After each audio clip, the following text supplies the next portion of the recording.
పరిశుద్ధుడు, ప్రేమగల తండ్రి, కృపగలిగిన దేవా, దయగలిగిన దేవా, మీకు వందనాలు, స్తుతులు, స్తోత్ర. సమయం నీది, స్థలం అనేది ప్రభ. చేరువచ్చిన బిడ్డలు మీ వారమై ఉన్నాం. ఈ సమయంలో నీ వాక్యపాద సన్నిధికి వస్తున్నాం. నీ వాక్యం ద్వారా నాతో మాతో అందరితో మాట్లాడాను.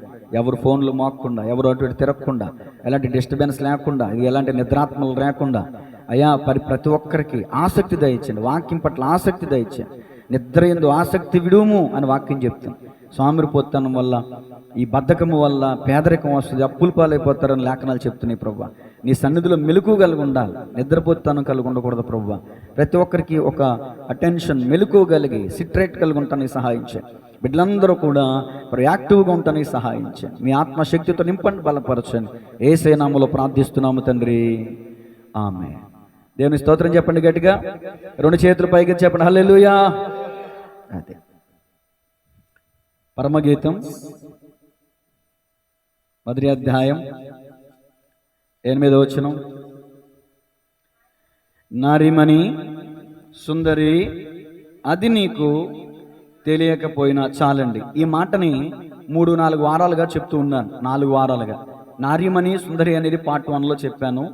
తర్వాత అది నీకు తెలియకపోయినా, ఈ మాట ప్రియుడు అనబడిన యేసు ప్రభుల వారు షులమీతు అనబడిన సంఘంతో లేదా ఇజ్రాయేలుల ప్రధానికానితో చెప్తున్న మాట. అది నీకు అంటే నువ్వు తెలుసుకుని ఉండాలి కదా, నువ్వు తెలుసుకుని ఉండాలి కదా, అది దాని ఉద్దేశం. అది ఆ మాటలో ఉన్న అర్థం. ఏం తెలుసుకోవాలి సంఘం అనేది పార్ట్ 2లో చెప్పాను. అవునా, పార్ట్ 2లో చెప్పాను. వాక్యం వైపు చూడండి అందరూ కూడా. పార్ట్ 2లో చెప్పాను. పార్ట్ 3లో ఏది జతకాండ్ల మందా, ఏది ప్రియుని మందా అనే చెప్పాను. మరి పార్ట్ 4లో ఏం చెప్పాను? సంఘం ఎరిగి ఉండవలసిన సంగతులేంటో చెప్పాను, పార్ట్ 4. ఇప్పుడు అది నీకు తెలియకపోయినా అనే మాటలో ఆ వచనంలో 8వ వచనంలో పార్ట్ 5 ఏంటంటే, రాసుకోండి, సంఘము గ్రహించవలసిన విషయాలు. సంఘం గ్రహించవలసిన విషయాలు. సంఘం అంటే ఎవరు? లక్ష్మీని చెప్పొద్దు. సంఘం అంటే ఎవరు? మనమే. కొట్టండి, పిన్ని కొట్టండి, చెప్పండి, గట్టి కొట్టండి. ఎవరిని అడుగుతానో తెలియదు. ఆలస్యం డబ్బాయి వేసి రక్తమే. స్కూల్కి కూడా అలాగే ఆలస్యంకి వెళ్తాం, కాలేజీకి టైం పాటించాలి. ఓకేనా? దేవునికి స్తోత్రం చెప్పండి గట్టిగా. తీసారా అందరూ కూడా? బైబిల్ తెరిచారా? ఈరోజు టైటిల్ ఏంటో చెప్పండి మరలా. సంఘం తెలుసుకోవలసిన విషయం. షులమీతుతో ప్రభు అన్నాడు, అది నీకు ఎందుకు అన్నారు అంటే, అయ్యా ప్రియుడా, నా ప్రాణ ప్రియుడా, నీ మందను నీ వెచ్చట మేపుదువో, మధ్యాహ్నమున ఎచ్చట నీడకు వాటిని తోలుదువో నాతో చెప్పుము. జతకాండ్ల మంద యొద్ద నేనెందుకు ఉండవలను అన్న మాటకి ప్రభు ఏమన్నారంటే, నారిమణి సుందరి అది నీకు తెలియకపోయినా. ఈ రోజున చాలా మంది షులమీతి స్థానంలో ఉన్న సేవకులు కావచ్చు, విశ్వాసులు కావచ్చు. షులమీతి అంటే ఒక అమ్మాయిని అనుకోవద్దు, ఎత్తబడే సంఘానికి సాదృశ్యం. ఆ ఎత్తబడే సంఘంలో సేవకులు ఉంటారు, విశ్వాసులు కూడా ఉంటారు. అంటే ఇప్పుడు విశ్వాసులైనా, సువార్థికులైనా, బోధకులైనా, ఉపదేశకులైనా, పాస్టర్లైనా తెలుసుకోవలసిన విషయాలు కొన్ని ఉన్నాయి. గమనించండి.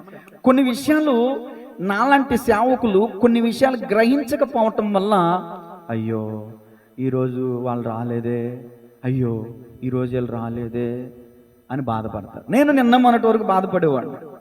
ఏంటి సంఘం సరిగా రావట్లేదు ఏంటి, ఇలా అయిపోతున్నారు ఏంటి అని బాధపడేవాడిని. హబకుకు గ్రంథం తీయండి ఒకసారి.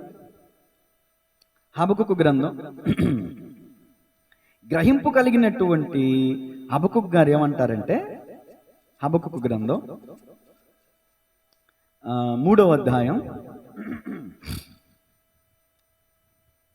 17వ వచనం నేను చదువుతానండి. 17వ వచనం అందరూ తీసారా? 772 పేజీ. అంజూరపు చెట్లు పూయకుండినను. అంజూరపు చెట్లు అంటే భౌతికంగా ఆలోచించమాకండి.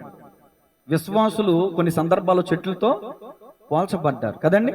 విశ్వాసులు పూయకుండెను అంటే విశ్వాసులు ఫలించకపోయినా, విశ్వాసుల ద్వారా సేవకుడు ఫలం కోయకపోయినా, అది దాని అర్థం. అర్థమవుతుందండి? ఏమంటే విశ్వాసులు అందరూ ఇచ్చేవాళ్ళగా ఉంటారా? ఓ తల్లికి పుట్టిన 4 కొడుకులే 4 రకాలుగా ఉంటున్నారు కదా. మందిరానికి వచ్చిన 10 మంది విశ్వాసులు ఒకేలా ఉంటారా? అందరూ పూసేవాళ్ళగా ఉంటారా? ఒళ్ళిపోయేవి కూడా ఉంటాయి కొన్ని. అర్థమవుతుందండి? పూయాలి. చెట్లు అన్నాక పువ్వు పూయాలి, కాయ కాయాలి. ఆ చెట్టు నాటినటువంటి వ్యక్తికి మేలు చేకూర్చాలి. అది చెట్టు బాధ్యత. కానీ ఆ చెట్టు పూయకుండినను, ద్రాక్ష చెట్లు ఫలింపకపోయినను, ఒలివ చెట్లు కాపు లేకయుండినను, చేనిలోని పైరు పంటకు చేను అంటే సంఘం, పంట అంటే సంఘం. సంఘానికి పంటకి రైతు ఏం చేస్తాడండి? నాగేశ్వర గారు చెప్పాలి. దున్నుతాడు, నీళ్ళు ఎడతాడు, విత్తనం విత్తుతాడు, కావలి కాస్తాడు, ఖర్చు పెడతాడు, ఎంతో ప్రయాసపడతాడు. ఆ రైతుకి ఆ నేల, ఆ చేనులో నుంచి ఏమి రావాలి? పంట వచ్చినప్పుడే కదా రైతుకు సంతోషం. సంఘం అనబడిన పంట నుంచి పంట వచ్చినప్పుడే సేవకుడికి సంతోషం. సేవకుడు ఏమన్నాడంటే, చేనిలోని పైరు పంటకు రాకపోయినను, గొర్రెలో దొడ్డెలో అంటే దాని అర్థం ఏంటి? దొడ్డి అంటే ఏంటి చెప్పాలి. మరి గొర్రెలంటే ఇప్పుడు గొర్రెలు దొడ్లో ఉన్నాయా? కొన్నే ఉన్నాయి. మరి కొన్ని ఎక్కడికి వెళ్ళినాయి? మేతకెళ్ళినాయా? మీ అందరూ మేతకు వచ్చారు. దేవునికి స్తోత్రం చెప్పండి. నిజమే, అది కూడా ఒక పాయింటే. బాగా చెప్పారు అమ్మాయిలు, నాకు రాని ఆలోచన చెప్పారు మీరు. బయటకు వెళ్ళారంటే దాని అర్థం చెత్త తింటాకి వెళ్ళారు.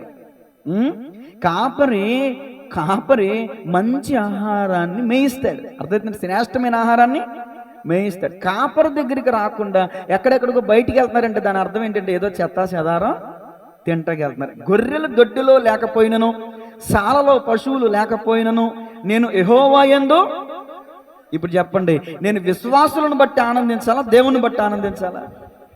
ఇంతవరకు నాకు ఈ గ్రహింపు లేదు. అందుకనే మళ్ళీ ప్రతి వారు రావట్లేదు ఏంటో. ఈరోజు రజనీ గారు రాలేదేంటో, పాముని ఏమైపోయిందో, ఎక్కడికి వెళ్ళిపోయారు, కుమారి పిన్ వచ్చింది కానీ పాపం ఏమైపోయింది.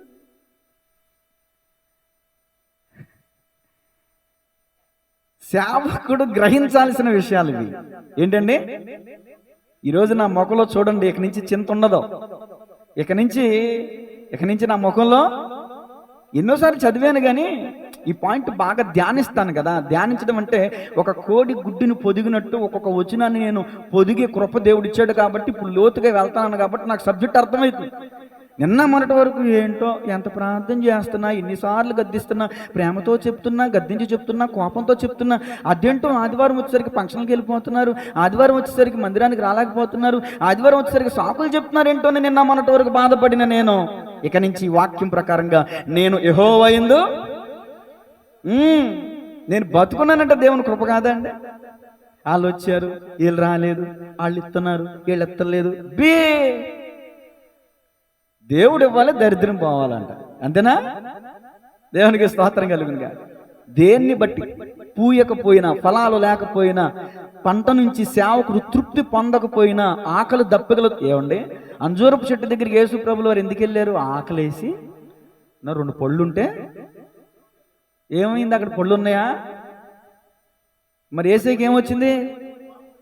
వచ్చినా ఏం చేశాడు? చెప్పితే చెట్టు ఏమైంది? రక్తమయ్యాయి. ఫలాలు లేని చెట్టులాగా మనం ఉండకూడదు. కాపరిని సంతోషపెట్టే వాళ్ళగా ఉండాలి. సరే, ఉన్నా లేకపోయినా నేను యెహోవా యందు ఆనందించదును, నా రక్షణకర్త అయిన నా దేవుని యందు నేను సంతోషించదును. ప్రభువుకు యెహోవాయే. విశ్వాసులే నా బలం అన్నాడా? గొర్రెలే నా బలం అన్నాడా? చెప్పండి. నా బలం నా దేవుడే. ఈ మాటకి నేను సిగ్గుపడుతున్నాను ఈరోజు చెప్తా. ఏమంటే సరే, ఆయన నా కాళ్ళను ఉన్నత స్థలముల మీద ఆయన నన్ను, అది చాలా మంది విశ్వాసులు అనుకుంటారంటండి, మనమెత్తం ఏంటి, ఈ పాస్టర్ మంచి బట్టలు ఇటువంటి, మంచి బండి మీద తిరిగేటువంటి, మంచి ఫోన్ తీసుకుంటాడు, ఇదేంటి ఎంత ఇదిగా బతకడం ఏంటి, మనెత్తం ఏంటి? కొంతమందికి ఉంటుంది, అందరికి ఉండదు. ఎవరికి ఉంటుంది? కొంతమంది అయితే నాకు తెలుసు, సంఘం మీరు నన్ను ఎంత ప్రేమిస్తున్నారు నాకు పేరు చెప్తే మళ్ళీ వాళ్ళు ఎక్కువ మీరు తక్కువ అనుకుంటారని నేను పేర్లు చెప్పాను. మా అమ్మ ఎవరన్నా ఏదైనా తెచ్చిపెట్టారని ఒకసారి పిల్లడికి ఎట్టు అంటది, ముందేమంటది? అలాగే మీలో కూడా కొందరు ఉన్నారు, మీరు ఏది చేసినా ముందు ఇదిగో పాస్టర్ గారు ఉన్నారుగా, నన్ను గుర్తు చేసుకునే వాళ్ళు ఉన్నారు మీలో, నాకు తెలుసు. అందరూ ఉండరండి, చెప్తున్నాగా. ఒక తల్లికి పుట్టిన నలుగురు కొడుకులే నలుగురు రకాలుగా ఉంటున్నారు. ఒక రకంగా ఉంటారా? ఒకడు చూసేవాడు ఉంటాడు, ఒకడు చూడనోడు ఉంటాడు, ఒకడు ప్రేమించేవాడు ఉంటాడు, ఒకడు ప్రేమించినోడు ఉంటాడు, ఒకడు తన్నేవాడు ఉంటాడు, ఒకడు గాయం కట్టేవాడు ఉంటాడు. దేవునికి స్తోత్రం చెప్పండి. కాబట్టి నేను ఎందుకు నేను సబ్జెక్ట్ క్రాస్ అయ్యి నా సొంత మాటలు ఎప్పుడు చెప్పను. దేవునికి స్తోత్రం చెప్పండి. ఇక్కడ అది నీకు తెలియకపోయినా, షులమితి అంటే సేవకుడిని తీసుకోవచ్చు, విశ్వాసిని తీసుకోవచ్చు. ఈ రోజున ప్రాముఖ్యంగా నా మూలవాక్యం ఏంటంటే ఇప్పుడు నేను చెప్పినటువంటి ఉపోద్ఘాతంగా హబక్కూకు గ్రంథం ఎందుకు చెప్పానో మీకు ఇప్పుడు అర్థమవుద్ది. అసలు హబక్కూలో నుంచి సేవకుడిని ఎందుకు తీసుకొచ్చాను అనేది ఇప్పుడు అర్థమవుద్ది మీకు. మూలవాక్యం తిండి మార్కు శుభవార్త 4వ అధ్యాయం 13వ వచనం. సంఘము కంటే ప్రాముఖ్యంగా సేవకుడు గ్రహించాలి. ఈరోజు నా గురించే వర్తమానం, ఈరోజు రేపు కూడా ఇదే కొనసాగిస్తాను. ఒక వారానికి సరిపోదు. మార్కు శుభవార్త అండి 4:13 అండి. మరియు ఈ ఉపమానము మీకు తెలియలేదా? చాలు. ఏమనుంది అక్కడ? ఉందా లేదా వాక్యం? మార్కు శుభవార్త 4వ అధ్యాయం, నేను కూడా తినవండి ఒకసారి, 13వ వచనం. మరియు ఈ ఉపమానం మీకు, ఇది మన పరమగీతం 1వ అధ్యాయం 8వ వచనంలో అది నీకు తెలియకపోయినా అనే మాటకి జత మాట, అంటే సూత్రం వెంబడి సూత్రం, ఆజ్ఞ వెంబడి ఆజ్ఞలాగా ఉందా లేదా? అది నీకు తెలియకపోయినా అనే మాట ప్రియుడు అన్నాడు. ఇక్కడ ఈ ఉపమానం మీకు తెలియలేదా అని ఎవరన్నారు? యేసుప్రభుల వారే కదా. నేను కాని మాట చెప్తున్నాను, ఉన్న మాట చెప్తున్నానా? సబ్జెక్ట్ తగ్గ మాట చెప్తున్నాను కదా, అది మ్యాటర్. అక్కడ షులమితితో అన్నారు ప్రియుడు, ఇక్కడ శిష్యులతో. శిష్యుడు అంటే సేవకుడు కదా, నేనే కదా ఇప్పుడు.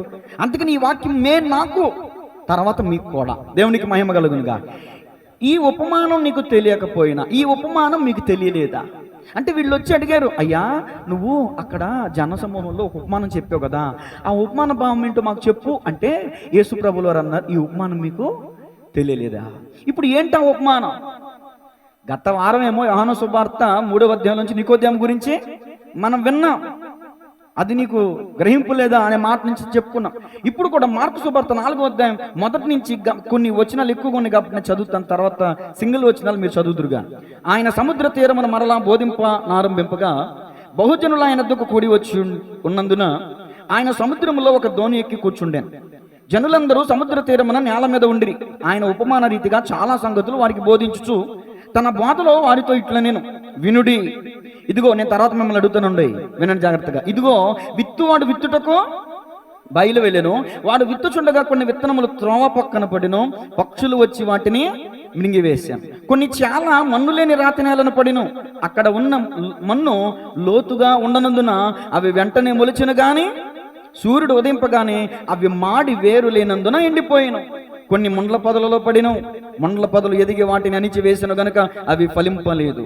కొన్ని మంచి నేలను పడిను, అవి మొలిచి పెరిగి, బైబిల్ చూడండి, తీసారా మీరు? పేజీ 34వ పేజీ, కొత్త నిబంధన 34వ పేజీ తీసారా? అదేనా? చూడండి, 8వ వచనం చూడండి. కొన్ని మంచి నేలను పడిను, అవి మొలిచి పెరిగి పైరై 30 60 100 ఫలించాను. వినుటకు చెవులు గలవాడు వినుగాక అని చెప్పాను. ఆయన ఒంటరిగా ఉన్నప్పుడు, జనసమూహంలో ఉన్నప్పుడు అడగడానికి సిగ్గేసి ఉంటుంది, అంతే కదండి. నాకు ఏదైనా విషయం తెలియకపోతే మీ అందరి ముందు ఎవరినన్నా పాస్టర్ని అడుగుతానా? అప్పుడు మీరేమనుకుంటారు? ఏంటి పాస్టర్ గారికి ఈ విషయం కూడా తెలియదా అనుకుంటారా?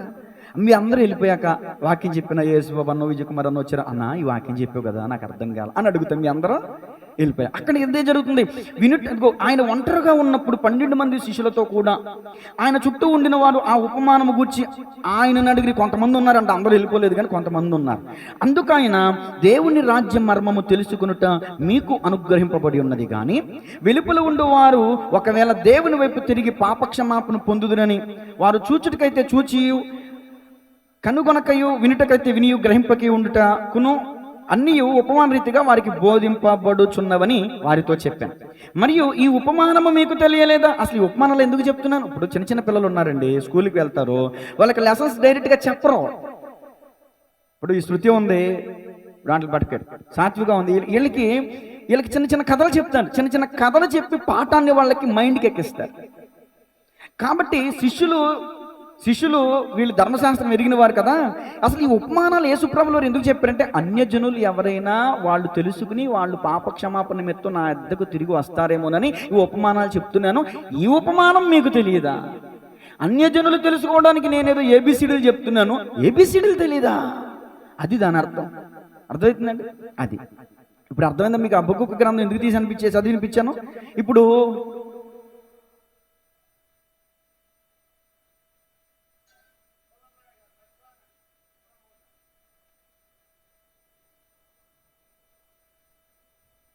దేవునికి స్తోత్రం, హల్లెలూయా.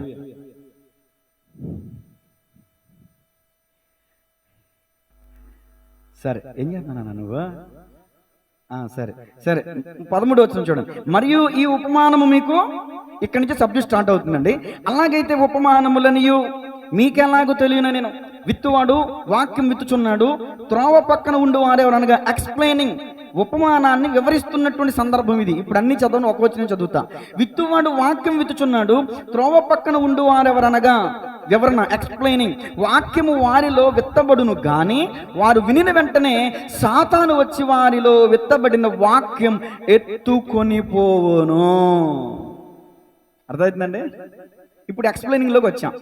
యేసుప్రభులో ఉపమానం ఏం చెప్పారంటే, ఇప్పుడు రైతు ఉన్నాడు కదండి, విత్తనాలు చేతితో పట్టుకుని విత్తుతాడు కదా, అలా పొలంలో విత్తుతాడు కదా, ఇలా వేస్తాడు కదా, లేకపోతే చంపుతాడు కదా ఇట్లాగా. అప్పుడు కొన్ని త్రోవ పక్కన పడ్డాయి, కొన్ని రాతి నేలను పడ్డాయి, కొన్ని ముండ్ల పొదలో పడ్డాయి, కొన్ని ఎక్కడ పడ్డాయి? మంచి నేల. రాసుకోండి, ఇక్కడ నేల అంటే హృదయము రాసుకోండి, విత్తనము అంటే వాక్యం, పొలము అంటే సంఘం. మీరు కూడా నేర్చుకోండి, పుస్తకం పెన్ను తెచ్చుకుని రాసుకోండి. తర్వాత రోజుల్లో మీకు దొరకదు ఇది. అప్పుడు ఆసక్తి వస్తుంది, కానీ పాస్టర్లు ఉండరు. రక్తమేజయం అమ్మా. విత్తనం అనగా వాక్యం, పొలం అనగా సంఘం, నేల అంటే హృదయం. మళ్ళీ అడుగుతున్నా చెప్పండి, నేల అంటే ఏంటి? విత్తనం అంటే ఏంటి? మరి పొలం అంటే ఏంటి? విత్తువాడు అంటే ఎవరు? దేవుడా, పాస్టర్ గారు. ఇప్పుడు ఇదిగో పొలం, ఇది మీ అందరి హృదయాలలో నేను వాక్యాన్ని ఏం చేస్తాను? విత్తుతున్నాను. అది దాని అర్థం. సరేనండి? త్రోవ పక్క నేల, రాతి నేల, ముండ్ల పొద నేల, మంచి నేల, 4 నేలలు ఉన్నాయి. ఈరోజు సమయం ఎంతవరకు ఉంటే అంతవరకే నేను వాక్యాన్ని చెప్తాను. మిగిలిన నేలలు వచ్చే వారం మనం చెప్పుకుందాం. మొట్టమొదటి మాట ఏంటంటే, మార్కు శుభవార్త 4వ అధ్యాయం 15 వచనం. ఇప్పుడు చదివాను కదా, అది రాసుకోండి. ముందు త్రోవ పక్క నేల అని రాసుకోండి. ముందు 1 అని రాసుకుని మొదటి నేల, త్రోవ పక్క నేల, రిఫరెన్స్, వివరణ, మార్కు శుభవార్త 4వ అధ్యాయం 15వ వచనం. ఓకేనా? ఇప్పుడు మొట్టమొదటి నేల త్రోవ పక్క నేల. అందరూ చెప్పండి, ఏ నేల? త్రోవ పక్క నేల గట్టిగా ఉంటుందా, మెత్తగా ఉంటుందా? మరి మెత్తగా ఎక్కడుంటది? ఎందుకుంటది? రైతు దున్నాడు కాబట్టి. అది వాక్యం అనే నాగల చేత ఏ హృదయం అయితే దున్నబడద్దో అది పొలంలాగా ఉంటుంది. అర్థమవుతుందండి? ఈరోజు చాలా మంది వాక్యం అనే శుద్ధి ద్వారా హృదయాన్ని నలగొట్టుకుంటున్నా, వాక్యం అనే నాగల చేత హృదయాన్ని దున్నుకుంటున్నా, బీడు బారిపోయినట్టు. ఇప్పుడు నిజమే, సంచిలో వేసుకుని వెళ్ళినప్పుడు కొన్ని చిల్లుపడి పడిపోతూ ఉంటాయి కదా, అలా పడిపోయినేమో దారి పక్కన, త్రోవ పక్క నేల గట్టిగా ఉంటుంది అంటే దాని అర్థం చూడండి, కఠినానికి సాదృశ్యం, హృదయ కాఠిన్యతకు సాదృశ్యం. రాసుకోండి, త్రోవ పక్క నేల గట్టిగా ఉంటుంది. దానిలో ఉన్న ఆత్మీయ సత్యం ఏంటంటే హృదయ కాఠిన్యతకు సాదృశ్యం. మీలో ఎవరైనా హృదయ కాఠిన్యత కలిగి ఉన్నారనుకోండి, అమ్మా, మీరు త్రోవ పక్క నేలకి సాదృశ్యం. మీలో ఎవరైనా కఠినాత్ములు ఉన్నారా? చెప్పొద్దులే, ఒప్పేసుకోండి దేవుని సన్నిధిలో. కఠినంగా మూర్ఖంగా మొండికి తిరిగే వాళ్ళు ఎవరైనా ఉన్నారా అంటే మీ నేల త్రోవ పక్క నేల. మీరు మందిరానికి వస్తారు కానీ, వాక్యం వింటారు కానీ, మీ నేలలో విత్తనం పడద్దు కానీ ఏమొచ్చి ఎత్తుకుపోతాయి అంటే వాటిని ఏమండి? ఆకాశ పక్షులు వచ్చి, అంటే దానికి సాదృశ్యం ఏంటి? సాతాను. ఇప్పుడు యోబు గ్రంథంలో 1వ అధ్యాయంలో నువ్వు ఎక్కడి నుంచి వచ్చావంటే భూమి మీద ఇటు అటు తిరుగుతూ వచ్చా నేను ఎవరన్నారు? అపవాది దేవునితో అన్నాడు. ఇప్పుడు పక్షులు చూసారు, మనం పొద్దున్నే చూస్తే కొల్లేరు నుంచి ఇటు వెళ్తాయి, చెరువులకి వెళ్తాయి, మళ్ళీ సాయంత్రానికి ఏం చేస్తాయి? ఇటు. అంటే పక్షులు ఇటు అటు తిరుగుతాయి, అంటే అపవాది ఇటు అటు తిరుగుతాడు. ఇక్కడ పక్షులకి అర్థం ఏంటంటే అపవాది. మీలో చాలా మంది వాక్యాన్ని వింటున్నారు కానండి, ఆ వాక్యం మీరింటే బాగుపడిపోతారు. కాబట్టి ఆ వాక్యం అనే విత్తనాన్ని మీ హృదయంలో పడనివ్వడు, పడతం ఆలస్యం అలా పట్టుకుపోతాడు. మీకు చక్కగా మీకు ఇష్టమైనది ఏదో మీ కలలోకి రానిస్తాడు, మీ ఊహలోకి రానిస్తాడు, మీ తలంపులోనికి రాస్తాడు. ఏదో పుల్లారెడ్డి స్వీట్ గుర్తొచ్చిందండి ఇప్పుడు. అసలు ఏమి వేస్తాడంటే దాంట్లో అసలు ఎంత తీయగా ఉంటుందంటే ఇక్కడ అయ్యగారు చెప్పిన వాక్యం అయిపోతుంది. మీ ఊహల్లో పుల్లారెడ్డి స్వీట్ని ఆడతాడు, ఇక్కడ విత్తబడే వాక్యాన్ని ఆడెత్తుకుపోతాడు. పుల్లారెడ్డి స్వీట్ మీకు మిగిలిచ్చేది ఏంటంటే విషాదం. అదే వాక్యం అనే విత్తనం మీ హృదయంలో విత్తిపడితే అది మీకు ఫలం. మీలో చాలా మంది ఫలించకపోవడానికి గల కారణం అదే, హృదయ కాఠిన్యతకు సాదృశ్యం. ఎఫెసీ పత్రిక 6:12 చదవద్దు, రాసుకోండి. అక్కడ ఆకాశమందు వాయుమండల దురాత్మల సమూహం అని ఉంటుంది. వాయుమండల దురాత్మలతో మనం పోరాడాలి. ఆకాశ పక్షులు అనేది అపవాదికి సాదృశ్యం అని 2 రెఫరెన్స్ మీకు ఇస్తున్నా. యేసుప్రభుల వారు ఎలాగో చెప్పారు. ఆకాశ పక్షులు అంటే దాని అర్థం ఏంటంట, అపవాది వచ్చి ఎత్తుకుని పోతాడు, విత్తువాడు వాక్యం విత్తుచున్నాడు, త్రోవ పక్కన ఉండి వారు ఎవరనగా వాక్యం వారిలో విత్తబడును గాని వారు విని వెంటనే సాతాను వచ్చి వారిలో విత్తబడిన వాక్యము ఎత్తుకొని పోవును. ఫస్ట్ ఉపమానం చెప్పినప్పుడు పక్షులు అన్నారు, ఇప్పుడు వివరించినప్పుడు ఏమన్నారు? సాతాను. అంటే పక్షి దేనికి సాదృశ్యం? సాతానికి సాదృశ్యం. 2 రెఫరెన్స్ ఎఫెసీ పత్రిక 6:11 మీకు ఇచ్చాను. వాయుమండలంలో తిరుగుతాయి అంట దురాత్మలు, ఆకాశంలోనే తిరుగుతాయి కదండి పక్షులు. అది మీకు క్లారిటీ లేకుండా క్లారిటీకి ఇచ్చేస్తున్నా. ఇప్పుడు తీయండి, దేవునికి వాక్యం అనే విత్తనం ఆజ్ఞతో సమానం. ద్వితీయోపదేశకాండం 28 మొదటి వచనం. వాక్యం అనే విత్తనం నీ హృదయంలో పడనివ్వడు సాతాను. ద్వితీయోపదేశకాండం 28 మొదటి వచనం. నీవు నీ దేవుడని యెహోవా మాట స్పష్టంగా చదవండి. శ్రద్ధగా విని నేడు నేను నీకు ఆజ్ఞాపించుచున్నా ఆయన ఆజ్ఞలన్నిటినీ అనుసరించి నడుచుకొని ఎడల నీ దేవుడని యెహోవా భూమి మీదనున్న సమస్త జనుల కంటే దేవుని స్తోత్రం చెప్పండి.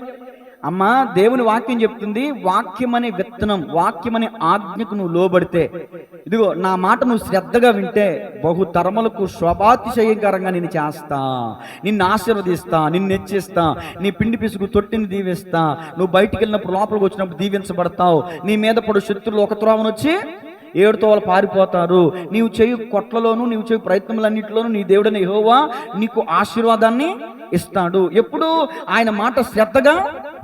ఈ త్రోవ పక్క నెల బ్యాచ్ శ్రద్ధగా వినరు. దైవజనుడు విత్తుతూ రైతు ఏం చేస్తున్నాడండి? నాగేశ్వర గారు చెప్పాలి, ఏం చేస్తున్నారు? పంటలు జల్లుతున్నాడు. ఇది ఇప్పుడు సేవకుడు అనే ఈ రైతు వాక్యాన్ని విసురుతున్నాడు, వాక్యాన్ని విత్తుతున్నాడు. కొంతమంది ఏం చేస్తారు తెలుసా?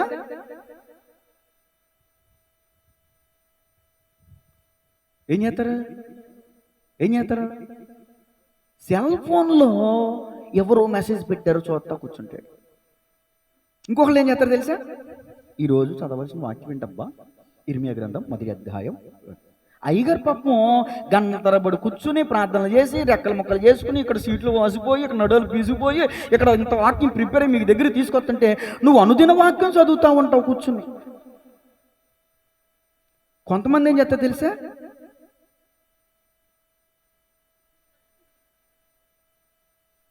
ఏంది? త్రోవ పక్క నేల. త్రోవ పక్క నేలకి నిద్ర వస్తుంది, త్రోవ పక్క నేలకి ఫోన్లు వస్తాయి, మెసేజ్లు వస్తాయి. త్రోవ పక్క నేల సంబంధించిన వాళ్ళు వాట్సాప్లు, మెసేజ్లు, చాటింగ్లు చూస్తూ ఉంటారు, చేస్తూ ఉంటారు. ఫోనుతోనే వాళ్ళ సంబంధం, దేవుని వాక్యముతో సంబంధం లేదు. ఉందా?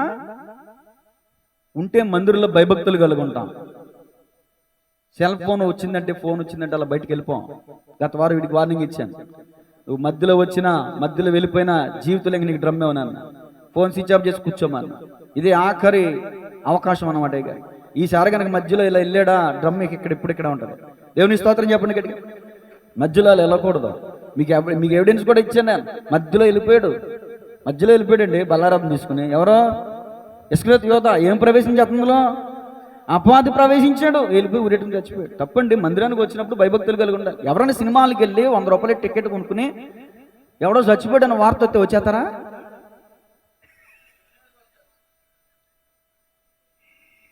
పాస్టర్ గారా మా బంధువు చచ్చిపోయాడన్నా, చిన్న ప్రార్థన చేయండి వెళ్ళిపోతా అని మధ్యలో వచ్చేత్తరా. సినిమా హాల్లో కూర్చుంటే అదే ఫోన్ వస్తే వచ్చేస్తున్నా 2 నిమిషాలు ఫోన్ పక్కన పెట్టేసి అయ్యాక వెళ్ళొచ్చులే, ఎప్పుడే అన్నీ తీసుకెళ్ళిపోతారేంటి, నేను లేకపోతే అక్కడ కార్యక్రమం ఆగిపోద్దా. సినిమా హాల్లో కూర్చుని ఆలోచిస్తాడు, నేను లేకపోతే కార్యక్రమం ఏమైనా ఆగిపోద్దా, నేను లేకపోతే ఏమైనా ఆలస్యం అయిపోద్దా. ఇప్పుడు అన్నీ తీసుకెళ్ళిపోతారండి, సాయంత్రం ఉంచుతారుగా, సాయంత్రానికి వెళ్ళొచ్చులే, ఇంకొక అరగంటలో అయిపోద్ది కదా ఇక్కడ సినిమా అనుకుంటాడే తప్ప మందిరంలో కూర్చుని ఇంకొక 10 నిమిషాలు ఇంటే దేవుని వాక్యం అయిపోద్ది కదా, అమ్మో నాకు కావాల్సిన వర్తమానం ఏమైనా వస్తుందేమో, ఇది కంప్లీట్ చేసుకున్నాక నేను వెళ్ళొచ్చులే, నేను వెళ్ళకపోతే అక్కడ ఆలస్యం అయిపోద్దా, నేను వెళ్ళకపోతే అక్కడ ఏమన్నా కార్యక్రమం అయిపోద్దా అని ఆలోచించడం. మందిరంలో కూర్చుని సినిమా హాల్లో కూర్చుని ఆలోచిస్తాడు. ఇలాంటి ఆలోచన త్రోవ పక్కన బ్యాచ్ ఇదంతా. దేవునికి స్తోత్రం చెప్పండి గట్టిగా. మీలో ఎవరైనా అలా ఉన్నారా? వాక్యం మాట్లాడుతున్నప్పుడు, వాక్యం ప్రకటిస్తున్నప్పుడు విత్తువాడు విత్తుచుండగా కొన్ని త్రోవ పక్క నేల పడినట్టే. దాని అర్థం ఏంటంటే మీలో ఎవరైనా బాడీ ప్రజెంట్ మైండ్ ఆబ్సెంట్. సాయంత్రం పెళ్ళి ఉంది, ఏ చీర కట్టుకోవాలి, మ్యాచింగ్ లేదు, వాళ్ళని అడిగితే పోద్దాం, అయ్యో మ్యాచింగ్ దిద్దులు లేవే, అయ్యో మ్యాచింగ్ గాజులు లేవే, ఈయన ఎప్పుడు మిగుతాడు, తొందరగా ముగించరా బాబా, ఈరోజు సాయంత్రం పెళ్ళి ఉందా. హృదయం మెక్క. దేవునికి స్తోత్రం చెప్పండి అమ్మా. అది అది అలా ఉండాలి, నాకు అలా ఉంటేనే ఇష్టం. నువ్వు చెప్పేవాళ్ళే చెప్పిన వాట సూత్రం ఏంటి మీరు అని. దేవునికి స్తోత్రం చెప్పండి గట్టిగా. నాకు అలా సమాధానం రావాలి, మంచిగా అలా రిప్లై ఇస్తే మంచిదేనా. ఇది ఆ త్రోవ పక్కనే అలా శ్రద్ధగా వినరండి. మీరు అదృష్టవంతులు, మీరు భాగ్యవంతులు. మీ అందరి కోసం నేను చప్పట్లు కొడతాను, మీరు కూడా కొట్టుకోండి. భలే కొట్టుకున్నారండి, కొట్టుకుంటే కొట్టేసుకుంటానా. మీరు ధన్యులు. మీరు ఏమంటే ఒక మాట, నా సన్నిధిలో నిలుచు భాగ్యము ఉందా లేదా వాక్యంలో. ఇప్పుడు మీరు భాగ్యవంతులు కాదా? నేను పొగుడుతాకు చెప్పానా, ఉన్నమాట చెప్పానా? మీరు భాగ్యవంతులు. పల్లవి భాగ్యవంతురాలు, జోష్ణ భాగ్యవంతురాలు. ఆదివారం ఫ్యాక్టరీ లేదమ్మా, ఉంటుందా? వెళ్ళొచ్చా? వెళ్ళే అవకాశం ఉందా లేదా? మరి ఎందుకు మానేశారు? ఏవేమి నాకు లాభకరములో వాటిని నేను నష్టంగా పెంటతో సమానంగా వెళ్తే రావా వీళ్ళకి డబ్బులు, కుటుంబం అంతా వెళ్తే 10 రూపాయలు తక్కువ రావు. దేవునికి మహిమ కలిగి శ్రద్ధ ఉండాలండి. దేవుని మందిరం పట్ల ఏముండాలి? శ్రద్ధ లేని ప్రతి ఒక్కడు త్రోవ పక్క నేలకు సంబంధించిన వాడు. మందిరానికి వచ్చి కునుకులు వేసేవాడు, మందిరానికి వచ్చి వాట్సాప్లు ఫోన్లు చూసుకునేవాడు, మెసేజ్లకి రిప్లైలు ఇచ్చేవాడు త్రోవ పక్క నేల వాడు హృదయంలో విత్తనం పడుతుందో పడదో అలా వెంటనే ఎవరెత్తుపోతారు? ఆకాశవా పక్షి అంటే సాతాను కూడా చెత్తుకుపోతాడు. ఆడికి తెలుసు వాక్యం వింటే నువ్వు బాగుపడిపోతావని. నువ్వు బాగుపడటం ఇష్టం లేక నీకు నిద్రాత్మం రానిస్తాడు. నీకు నిన్ను ఆవరించేస్తారు, అలాగా ఎక్కడలే నిద్ర వచ్చేస్తారు. అర్థమవుతుందా? సరే, తర్వాత మత్తయి సువార్త 15వ అధ్యాయం 7వ వచనం. మత్తయి సువార్త 15వ అధ్యాయం 7వ వచనం. త్రోవ పక్క నేల ఏంటి, దీన్ని ఎక్స్ప్లెయినింగ్ ఇస్తున్నాను ఇప్పుడు. మత్తయి సువార్త 15:7 అండి. వేషధారులారా, ఈ ప్రజలు తమ పెదవులతో నన్ను గణపరచుదురు గాని అదుగో వారి హృదయము నాకు దూరంగా ఉన్నది. ఇప్పుడు పంట ఇక్కడుంది, త్రోవ పక్క నేల అక్కడ ఉంది. అర్థమవుతుందండి? పంట ఎక్కడుంది? ఇక్కడ ఉంది. త్రోవ పక్క నేల అక్కడుంది, అక్కడెక్కడ ఉంది. నువ్వు హృదయం అనే మంచి నేల అనుభవం కలిగి ఉందా? హృదయం దూరంగా ఉంది. చదవమ్మా. మూసేశారా? మనుషులు కల్పించిన పద్ధతులు దైవోపదేశములని బోధించుచు వారు నన్ను వ్యర్థముగా ఆరాధించుచున్నారు అని యెషయా మిమ్మల్ని గురించి ప్రవచించిన మాట సరియే అని వారితో చెప్పి చాలు. ఏంటంట? వ్యర్థముగా ఆరాధిస్తున్నారంట. మందిరానికి వచ్చి బైబిల్ పక్కకెట్టేసి ఫోన్ పట్టు కూర్చున్నావంటే నువ్వు దేవుణ్ణి ఆత్మతో సత్యముతో ఆరాధిస్తున్నావా, సెల్ ఫోన్తో ఆరాధిస్తున్నావా? ఈ సెల్ ఫోన్ తీసుకెళ్తా పరలోకం, వాక్యం తీసుకెళ్తా పరలోకం.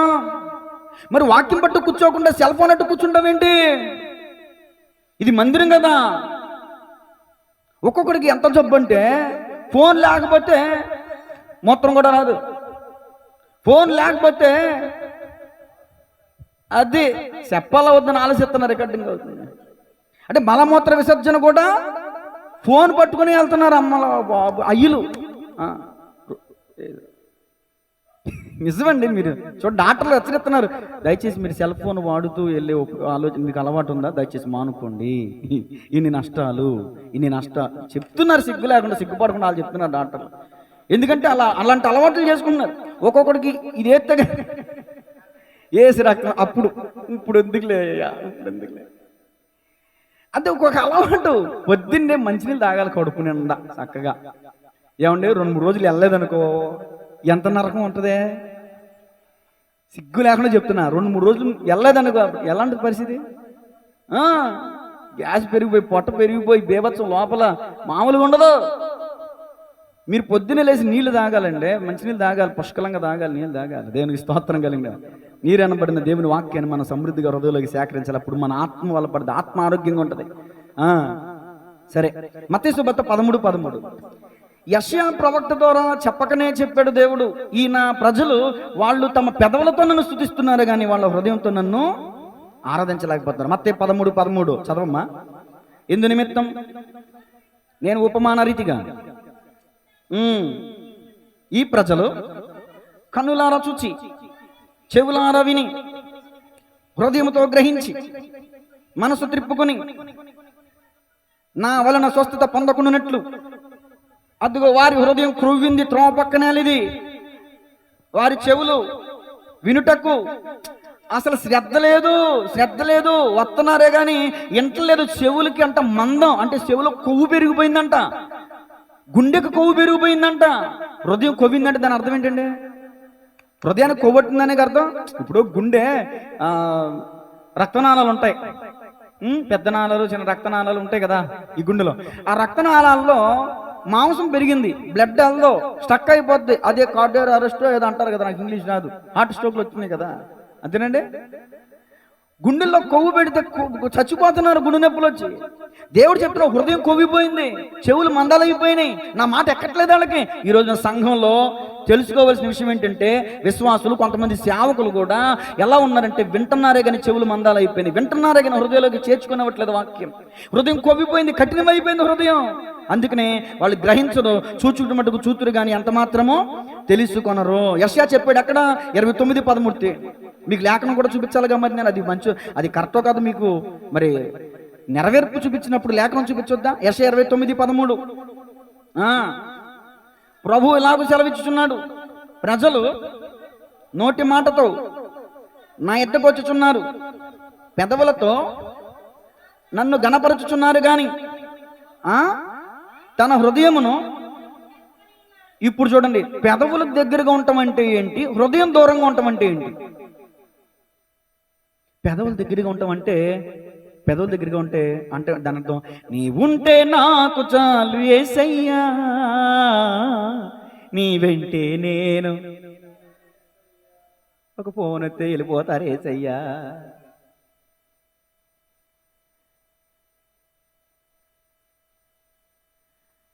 అంటే పాట వరకేనా?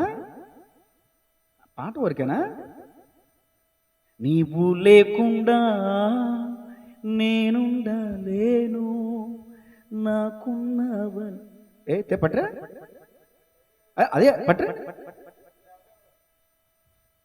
అంటే పాట ఊరికేనా? ఒక ఆమె పాట పడిందంట, నీ దన్నమో నీ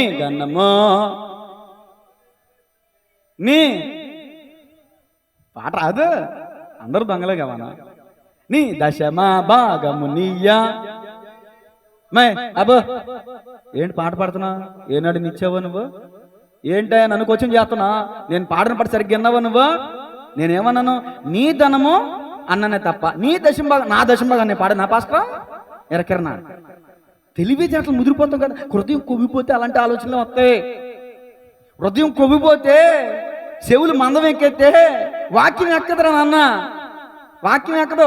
వాళ్ళు ఎవరో చెప్పారు, వాళ్ళు చెప్పి కూసేగాడిది వచ్చంట. ఈ తోపక్క బ్యాచ్ ఇది. వాక్యాన్ని చూసి వాక్యాన్ని ఫాలో అయ్యే బ్యాచ్ అయితే నువ్వు మంచి పంట అనుభవాన్ని కలుగుంటావు, 30 60 100 ఫలిస్తావు. నువ్వు వింటున్నావే కానీ గ్రహించట్లేదు, నువ్వు వింటున్నావే కానీ పాటించట్లేదు, నువ్వు వింటున్నావే కానీ అపవాది వచ్చి ఎత్తుకుపోతున్నాడు వాక్యాన్ని.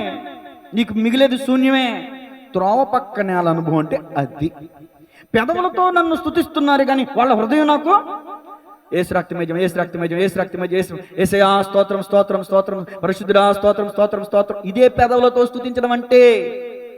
కానీ దేవుడు ఆ స్తుతుల సింహాసనం మీద ఆసీనుడిగా ఇలా వచ్చి కూర్చోవడానికి ఇష్టపడ్డాడంట. కూర్చుంటే ఏమో హృదయం అంతా ఎక్కడ ఉందో తెలుసా? ఇంటికాడ గ్యాస్ కట్టేజన లేదా స్తోత్రం స్తోత్రం స్తోత్రం, అమ్మో బట్టలు ఆడేసిన స్తోత్రం స్తోత్రం, అమ్మో ఒడియాలు ఆరిపోతాయి, ఏమో వర్షం వచ్చేలా ఉంది ఒడియాలు. నోటితోనేమో స్తోత్రం, హృదయంలోనే ఒడియాలు. నోటితోనేమో స్తోత్రం, అమ్మో బయట బట్టలు ఆడేసా. నోటితోనేమో స్తోత్రం, అమ్మో గ్యాస్ మీద కట్టొచ్చిన లేదు. బాడీ ప్రజెంటా, మైండ్ ఆబ్సెంట్. నేను ఏదో సింపుల్ విషయాలు చెప్తున్నా, చెప్పాల్సిన విషయాలు చెప్తే గుండెలు పగిలిపోతాయి. అయ్యి భయంకరమైన నా వయసుకి సంబంధించిన విషయాలు కాదు కాబట్టి నేను అంత కాటికి వెళ్తాను. అంతంత వయసు మాటలు మనకెందుకులేండి, మనది బొడ్డోళ్ళం, చిన్న చిన్న పిల్లలు. దేవుని స్తోత్రం చెప్పండి గట్టిగా. తో పక్కన ఎలా ఉంటుంది? గట్టిగా ఉంటుందా, మెత్తగా ఉంటుందా? గట్టిగా ఉంటుంది. దున్నబడలేదు అది. తో పక్క నేల, రాతి నేల గట్టిగా ఉంటుంది. రాతి నేల అనకూడదు, రాతి నేల ఇంకొక నేల ఉంది, అందుకని రాతి నేల అనకూడదు. త్రో పక్క నేల గట్టిగా ఉంటుంది, హృదయ కాఠిన్యతకు సాదృశ్యం. ఇప్పుడు దీన్ని రోమపత్రిక 2వ అధ్యాయం 4వ వచనం. ఈ ఒక్క నేల గురించి చెప్పి ముగించేస్తానండి, మిగిలిన విషయాల తర్వాత మాట్లాడుకుందాం. రోమపత్రిక 2వ అధ్యాయం, ఇది మంచిగా వెళ్తుంది కదా చక్కగా సబ్జెక్టు. రోమపత్రిక 2వ అధ్యాయం 4వ వచనం అండి. లేదా దేవుని అనుగ్రహము మారు మనసు పొందుటకు నిన్ను ప్రేరేపించుచున్నదని ఎరుగక ఆయన అనుగ్రహైశ్వర్యమును సహనమును దీర్ఘశాంతమును. అమ్మో, దేవుడు నీ పట్ల ఏం కలిగి ఉన్నాడంటమ్మా? దీర్ఘశాంతం. అంతటా అందరూ మారు మనసు పొందవలెనని ఆయన ఇంకను ఆలస్యము చేచున్నాడు. ఆ ఆలస్యం చేయుచుండలోనే ఉంది ఆయన సహనం. నాలంటాడు వచ్చే ప్రభు అని ప్రార్థన చేస్తుంటే దేవుడు ఏమంటాడు తెలుసా? ఆగరా, చాలా మంది ఉన్నారు రా, వాళ్ళు మారు మనసు పొందాలరా, వాళ్ళు వింటున్నారు రా, వాళ్ళు మంచోళ్ళు రా, వాళ్ళకి వాక్యం ఇంకెళ్ళలేదురా, వాళ్ళు మారు మనసు పొందుతారు రా. యోనా అంటాడు, పంపించేయి అగ్ని దుర్గతి కలుగునని చెప్పావుగా, నేను ప్రకటించా, నాశనం చేసే ఈ పట్టణాన్ని అంటాడు యోనా. రే బాబో, రే నాన్న, 1,20,000 మందికి పైగా జనం ఉన్నారు రా, కుడి ఎడమలు ఎరిగిన. ఆ బాధ ప్రవక్తకి తెలియాలని ఒక్క పోట్లోనే పుట్టించాడు. ఏంటిది? ఏ చెట్టు? సొర చెట్టు. చక్కగా నీడొచ్చిందంట, చక్కగా పడుకున్నాడు హ్యాపీగా. ఓ పురుగు వచ్చిందంట, తొలిసేసిందంట. ఎండ మాడు పల్లమందని రా, అబ్బో అని అన్నాడంట. అప్పుడు అన్నాడండి దేవుడు, ఏవయ్యా, ఒక పూటలో పుట్టి పెరిగి నీకు నీడనిచ్చిన చెట్టు అది నాశనం అయిపోతే నీకు అంత కోపం వచ్చిందే? కుడి ఎడమలు ఎరుగని 1,20,000 మంది ప్రజలు చంపేమంటావా? దేవునికి స్తోత్రం కలిగి ఆయన అంత దీర్ఘశాంతం చూపిస్తున్నాడు. అదిగో మరేం వస్తుంది, ఎంతో ప్రార్థన చేస్తుంది. మరి రాము గారు రేపు మాపు వస్తారు ఖచ్చితంగా, వచ్చే నెల నుంచి రావచ్చేమో. ఆయన రాని, ఇగో రామగారు ప్రార్థన చేస్తున్నారు, నారాజు గారు వస్తారేమో, ఏమో తెలియదు కదా. మీరు పరలోకి వెళ్ళిపోయి వాళ్ళ నరకానికి వెళ్ళిపోతే మీకు హ్యాపీయా? ఏమ్మా, మీరు పరలోకంలో ఉండి మీ రక్త సంబంధులు నరకంలో యాతన పడుతుంటే మీకు సంతోషమా? మీ అందరూ కలిసి ఆయనతో ఉండాలని దీర్ఘశాంతం వహిస్తున్నాడంట దేవుడు. కానీ ప్రజలు ఎలా ఉన్నారంటే హృదయ కాఠిన్యత కలిగి ఉన్నారంట. చదవమ్మా 5వ వచనం. రాత్రి మరి మా బామ్మర్ది గారు వెంకటేశ్వర గారితో, ఎరా రేపన్నా వస్తున్నాం అంటే, ఒక్క వారం బావా, ఒక్క వారం. మరి ఒక్క వారంలో దేవుడు అక్కడ వచ్చేది ఏం చేస్తారా? ఎన్నిసార్లు అడిగినా ఒక్క వారం బావా అంటున్నాడు. నేను ఒకప్పుడు కిరాణా షాప్ పెట్టానమ్మా. అక్కడ పెడితే అక్కడ ఏమని పెట్టింది తెలుసా? గుమ్మానికి అరువు రేపు అని పెట్టా. ఎవరైనా అరువు ఏమన్నా అన్నారు అనుకో, అటు చదవమ్మా అరువు రేపు. రేపు వచ్చారనుకో, అమ్మ అటు చదవమ్మా అరువు. అలా ఉంది అటు పరిస్థితి. నేను ఎప్పుడు అడిగినా వచ్చేవారు బా, వచ్చేవారు. ఈ వారం ఏంటరా, ఈ వారంలో దేవుని రాకుండా వచ్చేది ఏంటి నీ పరిస్థితి? సరే చదవమ్మా. నీ కాఠిన్యమును అదిగో మార్పు పొందని నీ హృదయమును అనుసరించి ఉగ్రత దినముందు అనగా దేవుని న్యాయమైన తీర్పు బయలుపరచబడు.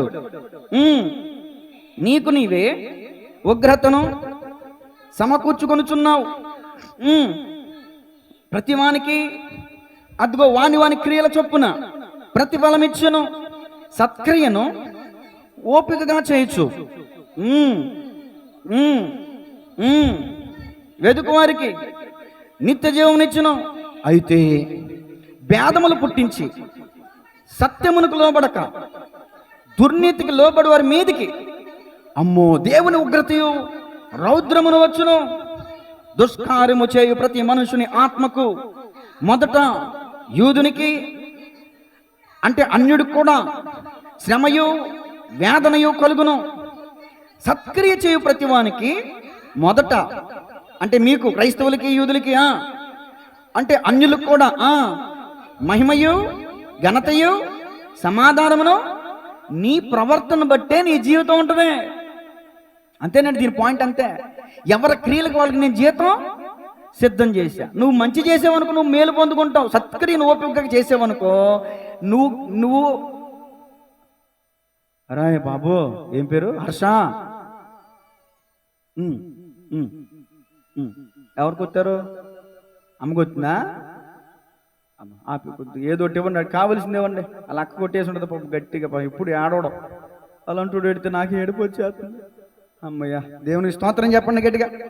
ఇక్కడ సత్క్రియను ఓపికగా చేసే వాళ్ళని బట్టేమో దేవుడు నిత్య జీవం ఇస్తానంటున్నాడు. లేదంటే ఏమిస్తాడంట? ఉగ్రత. అమ్మ, మీరు సత్యానికి లోబడాలా, దుర్నీతికి లోబడాలా? వాళ్ళు వీళ్ళు చెప్పే కలబలి మాటలకు లోబడాలా, దేవుని వాక్యానికి లోబడాలా? అంటే మనలో కొంతమంది అండి దేవుని వాక్యమే సత్యం, సత్యానికి లోబడక దుర్నీతికి లోబడి చేయకూడని పనులు చేస్తున్నారు, చేయవలసిన పనులు చేయట్లా. వాళ్ళ మీదకి దేవుని ఉగ్రత వస్తుందంట. ఎంత విలువైన మాటలు అంటే ఒక్కొక్క మాట. నీ హృదయ కాఠిన్యత, నీ హృదయ మూర్ఖత్వం, మొండి స్వభావం. దైవజనుడు గొంతుకు చెంచుకుని చెప్పిన వాక్యం నీకు అర్థం కావట్లేదు, కానీ ఎవరో ఏదో చెప్పారో అది మాత్రం నీకు మైండ్కి ఎక్కేస్తుంది. జ్ఞానం లేనివాడు ప్రతి మాట నమ్మును, జ్ఞానం లేనివాడు జ్ఞానం లేని మాటలు వింటూ ఉంటాడు, నమ్ముతూ ఉంటాడు. నిన్ను నన్ను దేవుడు ఎందుకు ఏర్పాటు చేసుకున్నాడంటే సత్క్రియలను ఆసక్తి కలిగిన ప్రజలుగా మంచి పనులు చేయడానికి దేవుడు నిన్ను ఏర్పరచుకున్నాడు. కానీ నువ్వు చేస్తున్నావా? చేయట్లా. వాక్యానికి లోబడుతున్నావా? లోబడట్లా. నువ్వు దుర్నీతికి లోబడుతున్నావు కాబట్టి నీ మీదకి దేవుని కోపం, ఉగ్రత వస్తుంది. సత్యానికి లోబడితే నీకు దేవుడు నిత్య జీవం ఇస్తాడు. ఓపికతో వెదుకు వారికి దేవుడు నిత్య జీవం ఇస్తాడు. మీకు ఏది కావాలో చూసుకోండి. త్రోవ పక్క నేల అనుభవం కలిగిన వారికి నిత్య జీవం దొరకదు. త్రోవ పక్క నేల హృదయ కాఠిన్యతకు సాదృశ్యం. త్రోవ పక్క నేల అనబడిన హృదయంలో మీరుంటే, మీరు హృదయ కాఠిన్యత కలిగి ఉంటే మీ మీదకి దేవుని కోపం, దేవుని ఉగ్రత వస్తుందని దేవుని వాక్యం చెప్తుందమ్మా, నేను చెప్పట్లా. తర్వాత మాట చూడండి. సామెతల గ్రంథం 28:14. మరొక 2 మాటలు చెప్పి ముగించేస్తాను. సామెతల గ్రంథం, నిత్యము భయము కలిగి ప్రవర్తించువాడు ధన్యుడు. ఏమండి? హృదయమును కఠినపరచుకొనువాడు ఎక్కడ పడతాడంట? అంటే త్రోపక్క నేల అనుభవం కలిగిన వాడు ఎక్కడ పడతారండి? చెప్పండి అమ్మా. కీళ్ళలో పడతారు. మరి సంకేతం చెప్పవే, నువ్వు చెప్పమన్నప్పుడు. హృదయం కఠినం చేసుకుంటే ఎక్కడ పడతాడు? నేను ఒక మాట ప్రశ్న అడుగుతా, చెప్పిన వాళ్ళని దీవిస్తా. పరిశుద్ధ గ్రంథంలో పదే హృదయాన్ని కఠినం చేసుకున్న ఒక వ్యక్తి పేరు చెప్పండి. కొట్టండి చిరంజీవి గారు కదా. ఎక్కడ పడ్డాడు? సముద్ర గర్భంలో పడ్డాడు. లేచాడా? పీనుగా లేచాడు. బట్టలు దూతుంటే స్నానాలు చేస్తుంటే పీనుగులు వచ్చారు. పీనుగు వస్తున్నారంటే అమ్మో బాబాయ్ భయపడి వచ్చేసేవాళ్ళు స్నానం కూడా చేసేవాళ్ళం. పీనుగు కొంపు కొట్టిద్ది. పీనుగు అది సమాధి కూడా పనికిరానటువంటిది. సమాధి చేయడానికి కూడా ఉబ్బిపోద్ది. సముద్ర గర్భంలో జల సమాధి అయిపోయారండి. ఎవరో? ఫరో, వాడి సైన్యం. ఎందుకో తెలిసిన? ఫరో హృదయం కఠినం చేసుకున్నాడు. చూడండి నిర్గమకాండం 8:15. మోషే వచ్చి దేవుని చిత్తాన్ని తెలియజేస్తున్నాడు.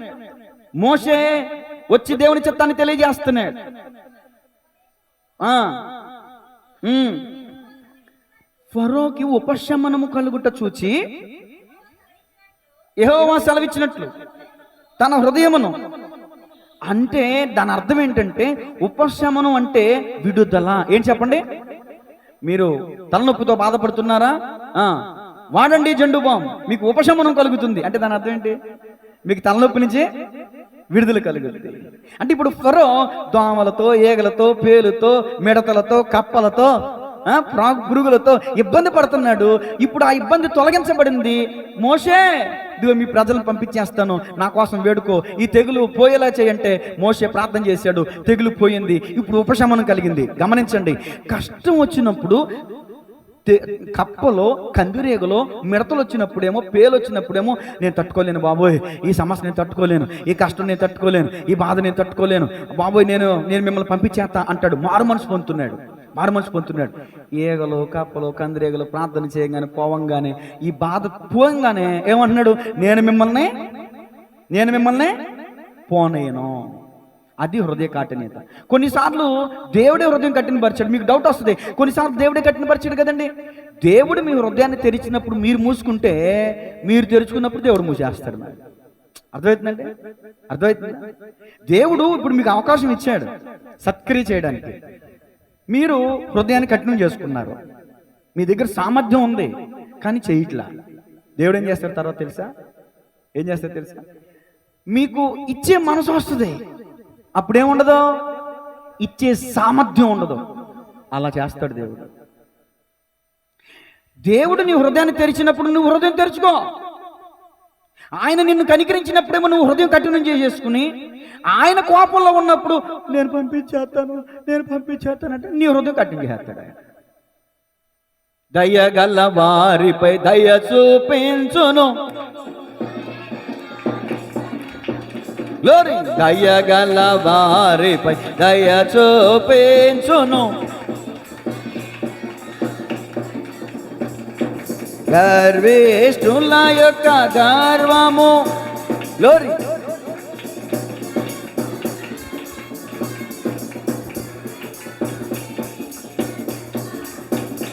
ఆమేన్. యెహోవా నా బలమా, యథార్థమైనది నీ మార్గం, పరిపూర్ణమైనది నీ మార్గం. యెహోవా నా కాళ్ళను లేడి కాళ్ళుగా చేసి ఎత్తైన స్థలములో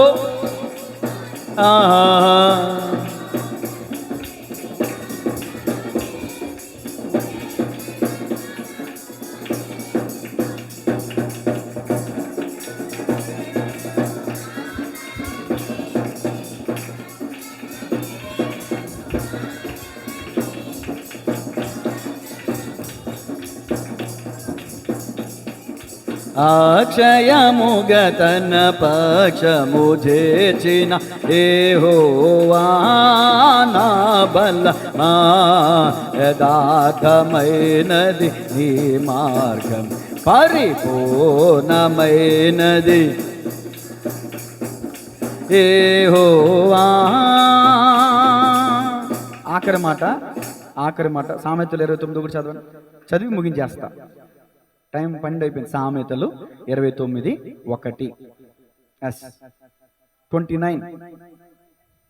ఎన్నిసార్లు గద్దించినను లోబడని వాడు మరి తిరుగు లేకుండా హఠాత్తుగా నాశనమగును. గద్దించిన అంటే దేవుని వాక్యం చేత నేను గద్దిస్తాడు దేవుడు. నువ్వు త్రోపక్క నేలగా ఉన్నావు, నీ హృదయం కాఠిన్యంగా ఉంది, నువ్వు మారు మనసు పొందట్లేదు, నువ్వు మారు మనసు పొందు, ప్రార్థన చేయి, వాక్యం చదువు, ఉపవాసం ఉండు, దేవునికి నమ్మకంగా ఇవ్వు, సహవాసానికి మానొద్దు, విశ్వాసం కలిగి ఉండు, క్షమాపణ కలిగి ఉండు. దైవజనుని ద్వారా దేవుడిని హెచ్చరిస్తుంటే నువ్వేం చేయట్లేదు? చెప్పాలి అందరూ, లోబడట్లేదు. ఎన్నిసార్లు గద్దించినను లోబడని వాడు హఠాత్తుగా విత్-ఇన్ సెకండ్లో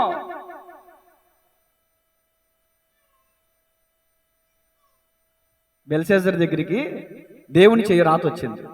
ఏం రాసింది చెప్పాలి? మెనే టెకేల్ ఉఫార్సిస్ అంటే, మెనే అంటే దేవుడు ఇస్తాడు, టెకేల్ అంటే దేవుడు చూస్తాడు, ఉఫార్సిస్ అంటే దేవుడు తీస్తాడు. ఇస్తాడు, చూస్తాడు, లెక్కలో సరిగ్గా లేకపోతే మళ్ళీ అడుగుతాను చెప్పండి. అటు చూస్తున్నారు మీరు? దేవుని స్తోత్రం చెప్పండి, నాయనకి వాళ్ళు చెప్పండి. దేవుడు ఏం చేస్తాడు? ముందు మనకి ఇస్తాడు, ఇచ్చిన దాన్ని చూస్తాడు, చూసిన దాన్ని చూస్తాడు, తూనికలో సరిగ్గా లేకపోతే తీసేస్తాడు. అర్థమవుతుందా? నువ్వు కూడా బలి అవుతున్నారు నా. ఇంకా దేవునికి స్తోత్రం చెప్పండి గట్టిగా.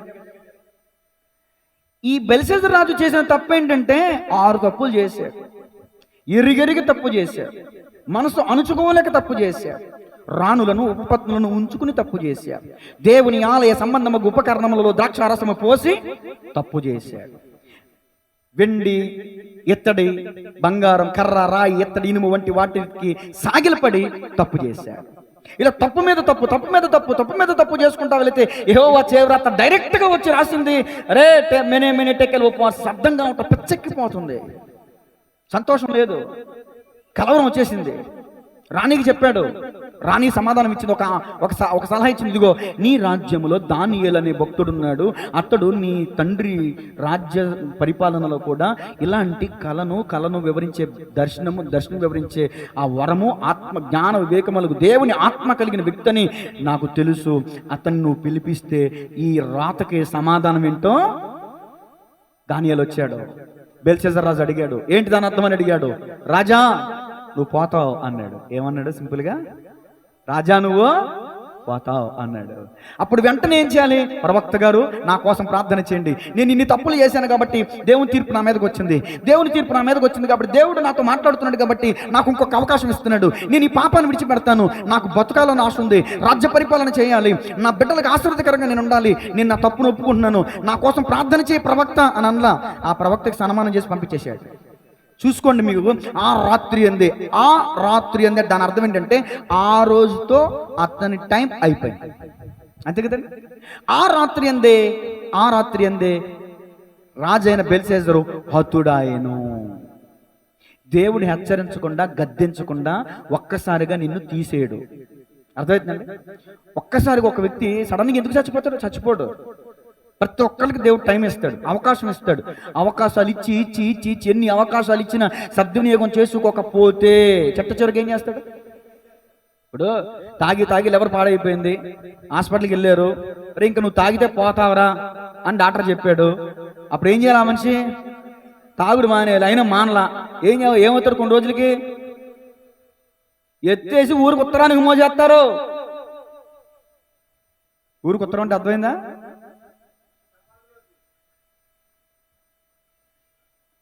అప్పుడు పాడాలి. ఏ పాట? పరవాసిని జగమున ప్రభువ చూచున్నాను. ఎందుకు? బతుకుండగా నడవనప్పుడు సత్యాగ్ని నృత్యం ఉపయోగం. బతుకున్నప్పుడు నడవాలి కదా వాక్యానుసారంగా. కొంతమందికి సత్యం ముందు కూడా బుద్ధి రాదేంటో. సత్యం ముందు కూడా అంత భయంకరంగా నేల అంటే త్రోపక్క నేల అంటే హృదయము, నేల అంటే హృదయం, త్రోపక్క నేల అంటే హృదయ కాఠిన్యతకి సాదృశ్యం. మళ్ళీ అడుగుతాను, చెప్పండి. విత్తనం అంటే ఏంటమ్మా? వాక్యం. నేల అంటే ఏంటి? పొలం అంటే ఏంటి? విత్తువాడు అంటే ఎవరో? త్రోపక్క నేల దేనికి సాదృశ్యం? దేవుడు మిమ్మల్ని దీవించునుగాక. మనసార శుభం పలికానండి, మనసార శుభం పలికా. ఈ ఒక్క మాట చాలు. ఎందుకంటే 110 మాటలు ఎందుకంటే అర్థమయ్యే మాటలు 4 మాటలు చాలు. తలలోంచి ప్రార్థన చేసుకుందాం. చాలా సంతోషంగా ఉంది నాకు ఈరోజు. త్రోవ పక్క నేలలాగా మీరు ఉండకూడదు. ప్రార్థన చేయండి అందరూ తల వంచారు. ప్రభువా, ఈరోజు అది ఆనాడు షులమిత్తుతో మాట్లాడారు, ఈనాడు ఇది శిష్యులతో మీరు చెప్పారు. ఈ ఉపమానం నీకు తెలియలేదా? అది నీకు తెలియకపోయినా సంఘము గ్రహించవలసింది ఏంటో ఈ రోజున మీరు తెలియజేశారు. శిష్యులతో మీరు అన్నారు కదా, అది మీకు తెలియదా ఈ ఉపమానం గురించి? అయ్యో, గ్రహింపు లేదు. చాలా మందికి వింటున్నారే కానీ గ్రహింపు లేదు. త్రోవ పక్క నేలలో మీరు ఉండకూడదమ్మా. అమ్మా, మీరు మోకాళ్ళు లేండి ఒకసారి. ఎట్టని మోకరించగలిగిన వారు మోకరించండి. వృద్ధాప్యలో ఉన్న వాళ్ళు అయితే అలాగే కూర్చోండి, తప్పులేదు. వయసుండి బలం ఉండి శక్తి ఉన్న వాళ్ళు నెట్ట నిలుగు మోకాళ్ళు వేయండి. ఇప్పుడు ప్రార్థన చేయండి 2 నిమిషాలు. టైం చాలా ఉంది కానీ నేను వేస్ట్ చేయను. ప్రార్థన చేయండి. ఈరోజు చెప్పిన వాక్యాన్ని ఎత్తిపెట్టి ప్రార్థన చేయండి అమ్మా. ఒక్క స్వరం వినబడతలా. రాత్రి 4 బలి మంచిగా చేశారు. రాత్రి 4 మంచిగా చేశారు ప్రార్థన కన్నీటితో. వాళ్ళు చేస్తారులని వీళ్ళు చేస్తారులని వాళ్ళు అందరూ మౌనంగా ఉండండి, అలాగే ఉండండి. స్వరం ఎత్తండమ్మా, ప్రార్థన చేయాలి. సంగీతం చేయాలి. సంగీతం మీ స్వరాలు నాకు వినబడాలి. మీ అందరి స్వరాలు వినబడితేనే నేను ముగిస్తాను, లేదా ముగించను. అయ్యా, నేను త్రోపక్క నేలలా ఉన్నానేమో, రాతి నేలలాగా ఉన్నానేమో, ముండ్లపద నేలగా ఉన్నానేమో. ఈ రోజున నీ వాక్యమని స్తుతి ద్వారా నా హృదయాన్ని నల్లగొట్టుకుంటాను ప్రభువా. నీ వాక్యమైన నాగలి చేత నా హృదయాన్ని దున్నుకుంటాను. త్రోవ పక్క నేల అనుభవాన్ని నేను కలిగి ఉన్నానయ్యా. ఎవరెవరో చెప్పే మాటలు విని నీ వాక్యాన్ని త్రోసేసి నీ వాక్యాన్ని నిర్వీర్యం చేసేసుకుని నేను పాడైపోను ప్రభువా. హృదయం కొవ్విపోయిన స్థితిలో, చెవులు మందమికిన స్థితిలో నేను ఉండను ప్రభువా. ఇక నుంచి నేను శ్రద్ధగా వింటానయ్యా. వేషధారులాగా ఉండను ప్రభువా. నిజమే, వేషధారులు నోటితో స్తుతిస్తున్నారు కానీ వాళ్ళ హృదయం నీకు దూరంగా ఉంది ప్రభువా. అందరూ చేయాలి.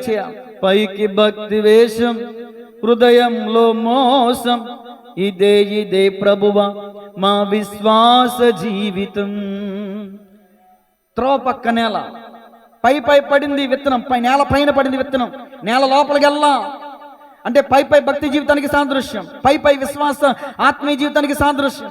నీ భక్తి జీవితం లోతుగా ఉందా? పై పై పడిన ఆ విత్తనం మాదిరి ఉందా నీ బతుకు, నా బతుకు? మన జీవితం ఎలా ఉంది పరిశీలన చేసుకుందాం. అయ్యో, నేను త్రోవ పక్కన ఎలా అనుభవం కలిగి ఉండకూడదు ప్రభువా. ఆకాశ పక్షులు వచ్చి ఇందుకు నా హృదయంలో పడే ఆ విత్తనాలు ఎత్తుకుపోకూడదయ్యా. నేను నీ మాటను శ్రద్ధగా వినేలా ఉండాలయ్యా. వేషధారిగా నేను ఉండకూడదు ప్రభువా. నీ మందిరానికి వచ్చి స్తుతిస్తూ లోకంలో నేను బతకూడదయ్యా. లోక విషయాల గురించి నేను మందిరంలో ఆలోచించకూడదయ్యా. మందిరానికి వస్తున్నానే కానీ, నీ సన్నిధిలో కూర్చుంటున్నానే కానీ, నోటితో స్తుతిస్తున్నానే కానీ, నా హృదయం నిండా, నా హృదయం అంతా ఇంటి మీద ఉంటుందయ్యా.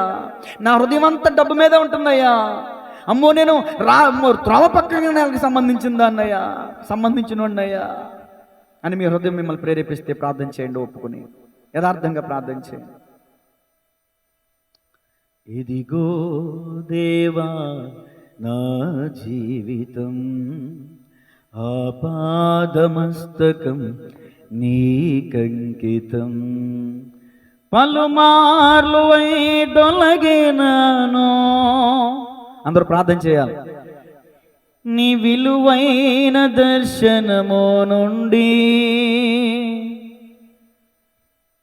విలువైన నీ దివ్య పిలుపునకు నే తగినట్లు జీవించనైతే, అదే త్రోపక్క నేల.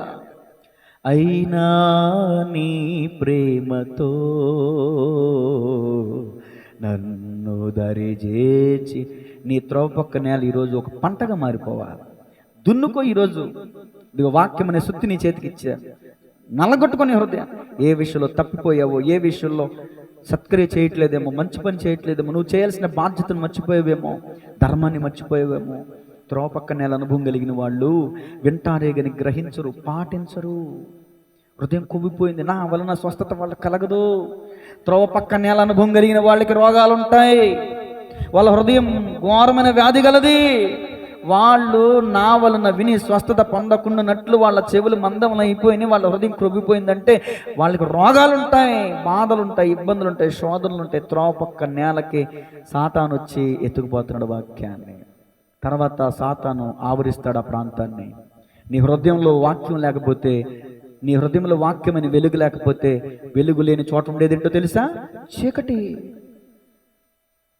నీ వాక్యము నా హృదయంలో భద్రం చేసుకున్నాను అన్నాడండి దావీదు. అమ్మా, నీ హృదయంలో వాక్యమని విత్తనం ఉందా? పడింది పడినట్టు ఎత్తుకుపోతుందా అపవాది? నీ వాక్యం నా పాదాలకు దీపము, నా త్రోవకు వెలుగన్నాడండి దావీదు. అమ్మా, నీ జీవితంలో దీపం ఉందా? వాక్యమనే దీపం. వాక్యమనే దీపం పట్టుకుని నువ్వు వెళ్తున్నావా నీ జీవితంలో? అయితే మంచిది. లేకపోతే నువ్వు త్రోవ పక్కనే అలవే. ఈరోజు దేవుడు నిన్ను ప్రేమిస్తున్నాడు కాబట్టి ఈ మాట నీతో చెప్తున్నాడు. నువ్వు అవిధేయుడివైనా, నువ్వు లోబడకపోయినా, నువ్వు పాపంలో ఉన్నా, నువ్వు వ్యతిరేకంగా ఉన్నా, నువ్వు ప్రతికూలంగా ఉన్నా, లోబడని ప్రజల వైపు తిన్నమెల్లా ఆయన తన హస్తాలు చాపుతున్నాడు. ప్రేమతో నిన్ను పిలుస్తున్నాడు. ఇది ఇకనైనా నువ్వు త్రోవ పక్క నేల అనుభవాన్ని కలుగొండొద్దని ప్రేమతో నీకు మనవి చేస్తున్నాడు యేసయ్య. ప్రేమతో 4 మాటలు చెప్పలేను, ఒక్క మాట చెప్పా. త్రోవ పక్క నేలలాగా నువ్వు ఉండకూడదు. ఉంటే రోగాలు, బాధలు, శోధనలు, సమస్యలు, హృదయం కృగిపోద్ది, శరీరం ఆరోగ్యం నాశనం అయిపోద్ది అని దేవుడు చెప్తున్నాడు. అది కదుగు వాళ్ళు పెదవులతో స్తుతిస్తున్నారు కానీ హృదయం దూరంగా ఉందంటే దాని అర్థం అదే. ఈ హృదయం దేవునికి దూరంగా ఉండటానికి వీల్లేదు. ఇక నుంచి పరిసయుడు ప్రార్థన చేయడానికి మందిరం లోపలికి వచ్చాడు, మందిరం లోపల ఉండి ప్రార్థన చేస్తున్నాడు. కానీ పరిసయుని హృదయం దేవునికి దూరంగా ఉంది, దేవునికి దూరంగా ఉంది. కానీ పరిసయుడు సుంకరి మందిరంలోకి రావడానికి నేను అర్హుడిని కాదని చెప్పి ఎక్కడో దూరంగా ఉండి ఆకాశంతో చేతులెత్తి పాపిని అన్నాడు. అతని హృదయం దేవునికి దగ్గరగా ఉంది. అమ్మా, నీ హృదయం దేవునికి దూరంగా ఉందా, దగ్గరగా ఉందా? ఈరోజు చెప్పిన వాక్యానికి నీలో ఏమైనా పశ్చాత్తాపం కలిగిందా?